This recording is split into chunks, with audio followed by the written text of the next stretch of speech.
大家成日聽講秦始皇陵有幾咁神秘，有幾多兵馬俑同埋水銀長河，但係你又知唔知喺中國歷史上面，其實有一座帝王陵墓，佢嘅神秘程度、防盜指數，甚至比秦始皇陵仲要誇張。最重要嘅係，秦始皇陵其實周邊嘅陪葬坑一早俾人挖到爛晒，但係呢一座皇家陵墓經歷咗1300幾年，竟然連一個盜墓賊都未成功入過。除咗核心地帶，佢就係成個唐朝21座帝陵入面唯一一個完全未被盜掘嘅終極要塞乾陵。而入面瞓住嘅唔單止有唐高宗李治，仲有中國歷史上唯一一位正統女皇帝，一代女王武則天。講起盜墓，大家可能睇得《盜墓筆記》或者《鬼吹燈》多，覺得啲盜墓賊真係飛天遁地，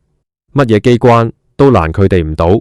但係喺現實歷史入面，乾陵簡直就係所有盜墓賊嘅終極噩夢。你諗下，1300幾年嚟，由唐朝末年嘅農民起義軍，到5代十國嘅地方軍閥，再到民國時期揸住大炮炸藥嘅現代軍隊，前後有紀錄嘅大規模盜掘，最少都有17次。最誇張嘅一次，對方甚至出動咗成40萬人，將半座山都挖爛埋。但係結果呢，竟然連乾陵嘅墓道口喺邊度都偷唔到。到底呢個陵墓入面隱藏咗啲乜嘢黑科技？武則天同唐高宗當年係點樣利用當時全地球最頂尖嘅工程技術，打造出呢個連炸藥都炸唔開嘅不落要塞？今日我就同大家逐層拆解呢個大唐終極防禦工程嘅恐怖之處。要明白乾陵點解咁難搞，首先要講下佢嘅核心設計概念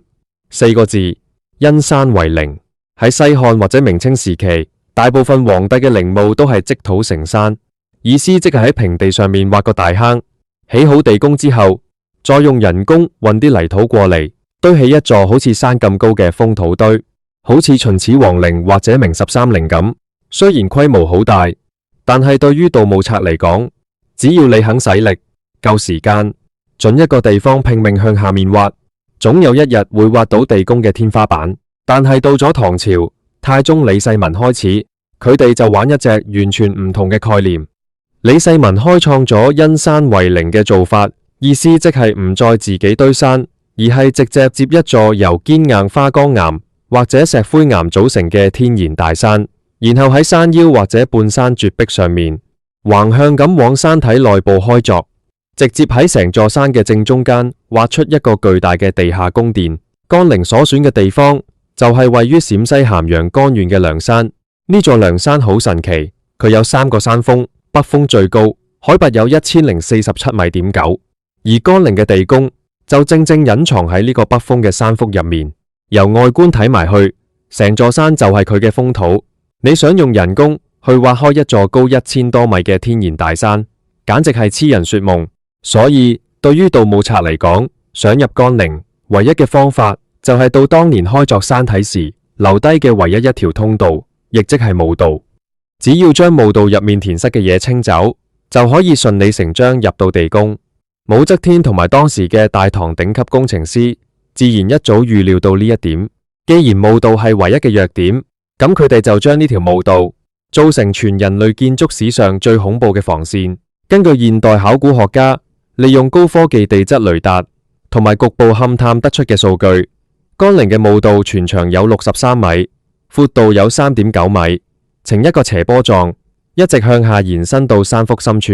而喺呢條63米長嘅通道入面，大唐工匠用咗一種令人毛骨悚然嘅方法，將佢徹底封死。佢哋首先將一塊塊巨大嘅青色石條，好似砌積木咁，一層一層密密麻麻咁填滿成條墓道。呢啲石條唔係隨便喺路邊執，每一塊都係經過嚴格測量同打磨，長約1.2米，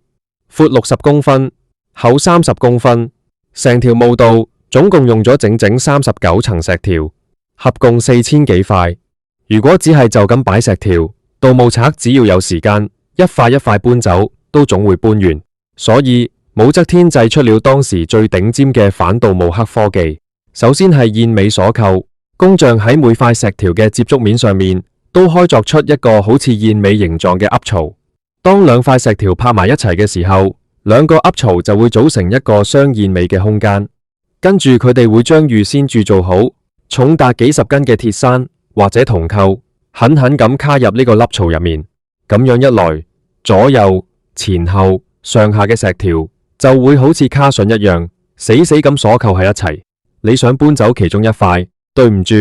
你必須要將周圍十幾塊石條同時抬起，否則佢哋就係一個牢不可破嘅整體。但係咁樣仲未夠絕，最狠嘅一招係灌注鐵水。當工匠將每一層石條用燕尾鎖卡好之後，佢哋會喺石條與石條之間極度微小嘅縫隙入面灌入滾燙融化咗嘅液態鐵水。當呢啲鐵水冷卻之後，佢哋就會凝固，將4000幾塊石條、幾千個燕尾鐵扣以及周圍嘅天然山體岩石完全融合成一塊完全冇縫隙嘅超級大鐵板。你可以想象一下那個畫面，成條63米長嘅墓道已經唔再係一條行得人嘅路，亦都唔只係一堆石頭，而係變成咗一根幾十米長，由石頭同生鐵混合而成嘅固體巨型鋼筋混凝土柱子。呢個柱子仲要卡喺幾百米厚嘅天然花崗岩大山入面。喺古代，你冇高科技機械，冇大型鑽探設備，你揸住把鐵鏟、鐵鍬，想去挖開呢條由鐵水封死嘅通道，可能你挖咗3日3夜，連一塊石條嘅皮都磨唔掉。正正因為咁瘋狂嘅防禦力，江陵先可以喺歷史上面無數次嘅浩劫入面活落嚟。講到呢度，大家一定會問，歷史上咁多有名嘅盜墓瘋子，難道就真係連試都未試過？當然有，而且個個都係狠角色。第一個對江陵動手嘅係唐朝末年嘅農民起義軍領袖黃巢，冇錯，即係寫下滿城盡帶黃金甲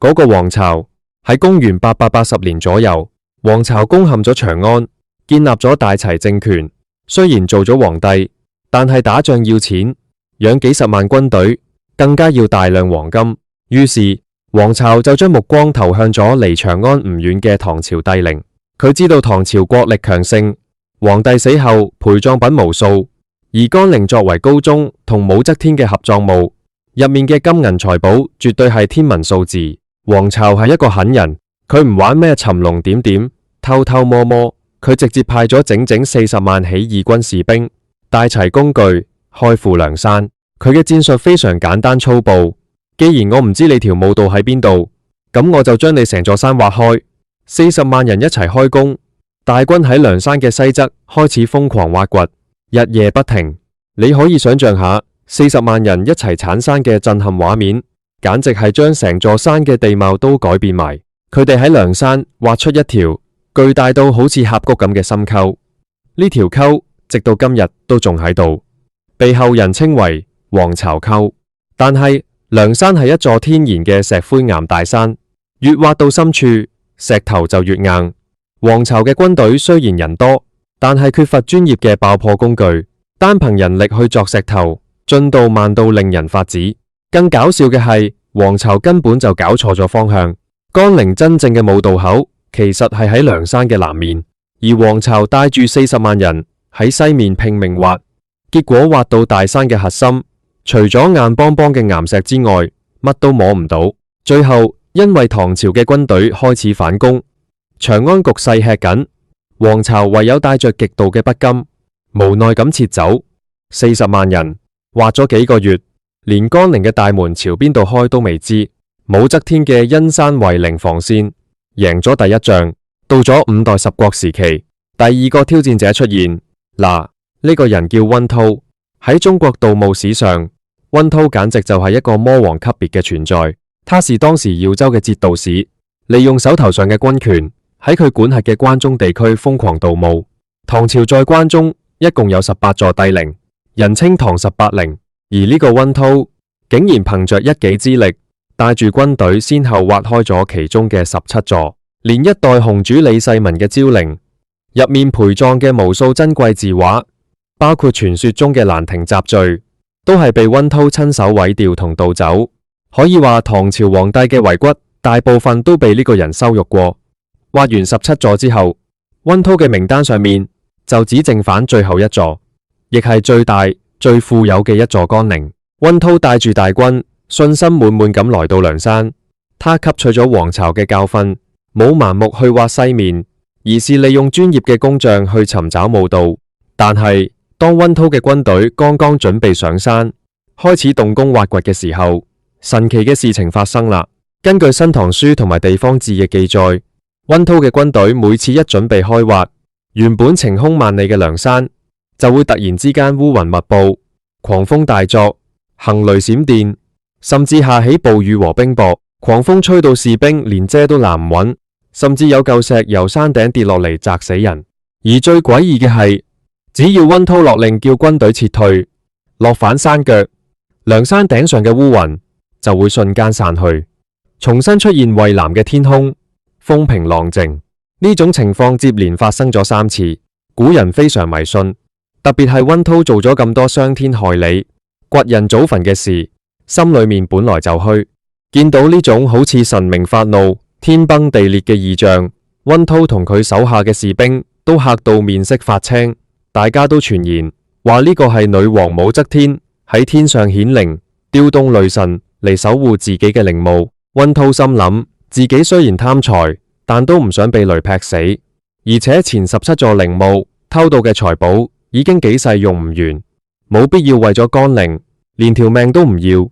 於是呢個盜盡唐陵嘅盜墓之王，最終向乾陵低頭，帶着軍隊狼狽撤走。乾陵再次完好無損咁逃過一劫。如果話黃巢同溫韜因為年代久遠、工具落後，加上迷信而失敗，咁去到20世紀嘅現代，揸住現代化武器嘅軍隊，又可唔可以打破乾陵嘅不敗神話呢？呢個就來到第3次最大規模嘅盜掘，發生喺民國初年，主角叫孫連仲。大家可能聽過孫殿英用炸藥炸開清東陵，盜走慈禧太后同乾隆皇帝無數寶物嘅故事。而呢個孫連仲當時係國民革命軍嘅一個軍長，做嘅事情同孫殿英一模一樣。當時孫連仲以搞軍事演習做掩護，帶住整整1個師嘅正規軍，配備咗當時最先進嘅工兵部隊，大量炸藥，甚至開埋大炮嚟到梁山。現代軍隊嘅辦事效率高好多。佢哋冇好似黃巢咁盲目，而係用炸藥直接在山體上面定點爆破。隨着一聲聲震耳欲聾嘅巨響，梁山嘅堅硬石灰岩被現代炸藥炸到4分5裂，碎石飛濺。孫連仲嘅軍隊一邊炸一邊清理碎石，最後竟然被佢哋歪打正着，真的炸到了乾陵真正嘅墓道上方。佢哋炸開咗外層嘅天然岩石，露出了入面一排排整齊嘅用鐵水封死嘅大唐青石條。當時孫連仲興奮到不得了，心諗大唐無盡嘅寶藏就在眼前。佢立刻叫工兵準備在石條上面鑽孔，準備用威力強大嘅炸藥直接將呢些鐵水石條炸開。但係就在工兵準備點火嘅一瞬間，歷史上最令人難以置信，甚至帶有一絲科幻色彩嘅一幕發生啦。根據當時參與挖掘嘅國民黨士兵後嚟嘅回憶錄，以及當地村民口耳相傳嘅記錄，當炸藥準備引爆嘅時候，從被炸開嘅石條縫隙入面，突然之間噴出一股極其濃烈、呈深黑色嘅怪煙。呢股黑煙好似有生命一樣，在空中迅速擴散，形成咗一個巨大嘅漩渦，將成個爆破現場籠罩住。緊接着，狂風呼嘯，沙石漫天，天色一瞬間黑到好似夜晚咁。最恐怖嘅係呢股怪煙帶有一種強烈嘅毒性或者衝擊波，首當其衝嘅7個山東籍兵仔連慘叫都來唔及，當場7孔流血，暴斃身亡。而周圍嘅幾十個士兵都全部中毒昏迷，或者被狂風吹落山崖。當時軍隊入面傳得沸沸揚揚，話呢個係武則天嘅救命毒氣，邊個碰邊個死。孫連仲雖然係現代軍人，但見到咁反自然、咁詭異嘅畫面，加上瞬間死傷咁多人，成個師嘅士兵都嚇到軍心渙散，邊個都唔敢再走近那個缺口半步。孫連仲覺得呢個地方邪門得太過分，再搞落去可能會全軍覆沒。無奈之下，唯有下令收兵，並用泥土重新將呢個炸開嘅口填埋。乾陵再次用一種近乎神蹟嘅方式保住咗佢嘅清白。看到呢度，大家可能會覺得呢些故事係唔係後人誇大其詞？世界上點會有咁多雷電同黑煙？如果我們用現代科學嘅眼光去理性分析，其實呢些所謂嘅神蹟背後好可能隱藏着極其高明嘅物理學同地質學原理，甚至係大唐工程師精心設計嘅防盜機關。首先講下溫韜遇到嘅雷電風雨。梁山所處嘅地理位置非常特殊，它是一座在關中平原上突兀拔起嘅孤立山峰，地形地貌非常容易引發局部嘅對流天氣，而且梁山內部含有大量嘅鐵質礦物，加上武則天在墓道入面灌注咗幾十噸甚至上百噸嘅生鐵和青銅，你可以想象一下，整整一條由生鐵同銅構組成嘅巨型金屬柱子埋藏在山體入面，這根本就是一個天然嘅超級引雷針。當大規模嘅軍隊帶着大量鐵製兵器工具上山，改變咗山體表面嘅磁場或者氣流時，非常容易觸發山頂嘅雷電。古人唔明白呢種物理現象，一見到行雷閃電，自然就以為係神仙顯靈。至於孫連仲遇到嘅七孔流血黑煙，在現代考古學上其實有一個非常科學嘅解釋，叫做霧氣或者沼氣，但在甘陵，它可能更高級。你想下，地宮被封死咗1000多年，入面大量陪葬嘅有機物、絲綢，甚至當時用作防腐嘅藥物，在缺氧嘅環境下，經過1000年的腐爛同發酵，會產生大量高濃度、高壓力的有毒氣體，比如硫化氫、一氧化碳同甲烷。大唐嘅工匠在封墓嘅時候，很可能利用咗這種氣壓原理。當孫連仲用炸藥強行炸開一個缺口，原本在山體內部壓縮了1000幾年嘅高壓有毒氣體，就像被刺穿嘅高壓氣球一樣，瞬間噴射出來。那些士兵在毫無防備嘅情況下，正面吸入呢種高濃度嘅千年毒氣，呼吸道和肺部瞬間被灼傷、溶血，表現出來嘅症狀自然就是恐怖嘅七孔流血。呢個唔係魔法，而係大唐工匠利用大自然同化學原理，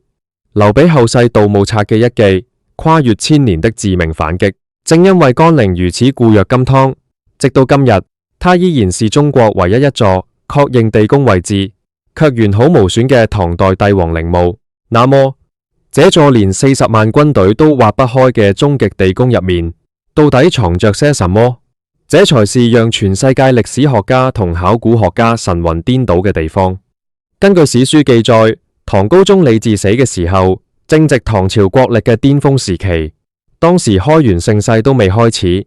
但大唐嘅財富已經富甲天下。李治臨終前留下遺言，話自己生前最中意珍玩字畫，希望可以將佢哋全部帶入地宮。當時武則天為了彰顯自己對丈夫嘅心情，同時也為了展現大唐嘅國威，下令將全國庫房裏面最珍貴嘅寶物，整整分咗幾十次運進甘陵。有歷史學家粗略估計，甘陵入面陪葬嘅金銀財寶、頂級手工藝品，價值最少佔了當時唐朝全國財政收入嘅1/3。這還不包括後來武則天自己死後放進去嘅寶物。而在所有傳說中嘅陪葬品裏面，有2樣嘢如果能夠出土，將會徹底改寫整個中國甚至世界藝術史。第一樣就是全天下所有書法愛好者心中嘅終極神物王羲之嘅《蘭亭集序》真跡。大家都知道，《蘭亭集序》被譽為天下第一行書，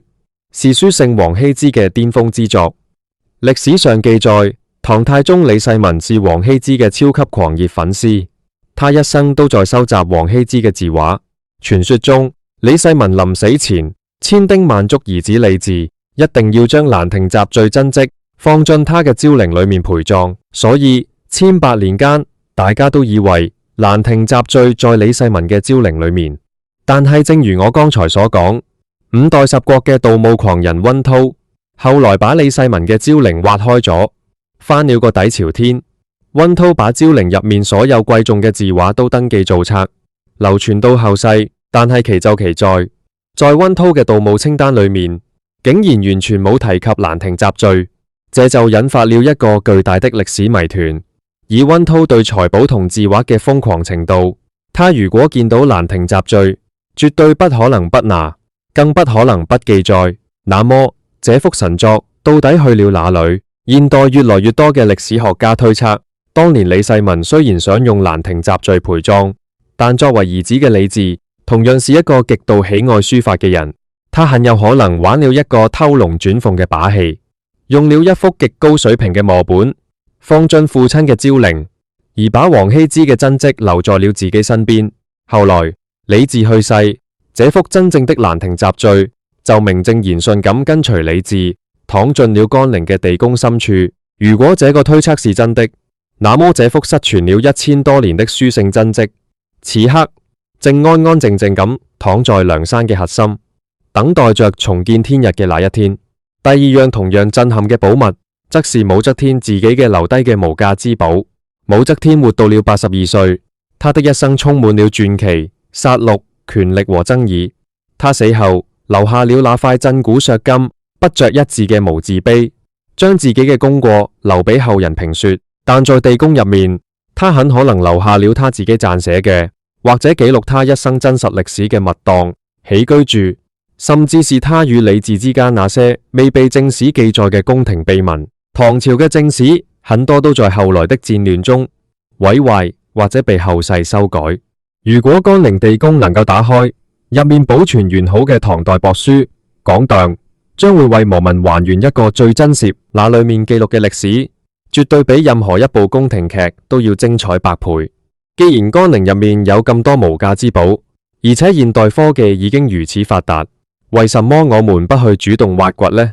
這其實涉及到了現代考古學嘅一個根本理念，以及一些非常殘酷嘅前車之鑑。在二戰之後，中國其實有過一次主動挖掘帝王陵墓嘅慘痛教訓，那就是明朝萬曆皇帝嘅定陵。當時在公元1956年左右，一些學者極力推動發掘定陵，想看看明朝皇帝嘅地宮是什麼樣子的。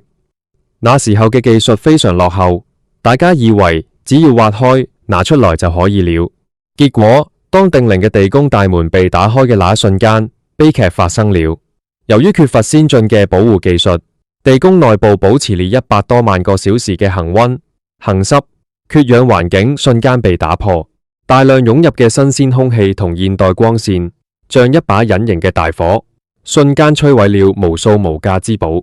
那些在地下保存得極其完好、色彩斑斕嘅皇家絲織品、